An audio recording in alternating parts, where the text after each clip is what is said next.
বেশ দারুণ। হ্যাঁ, তোমাকে কেন দেব?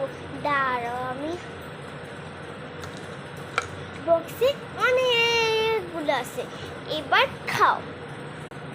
হ্যাঁ, তুমি আমার সাথে প্র্যাঙ্ক করতে না, তুমি যেতে দাও, তুইও খেতে পারবি না।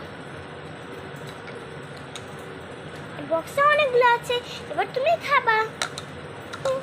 খাও, কেমন করে খাও। এই দেখো, তোমাকে একটা ম্যাজিক দেখাই। এইখানে তো খালি।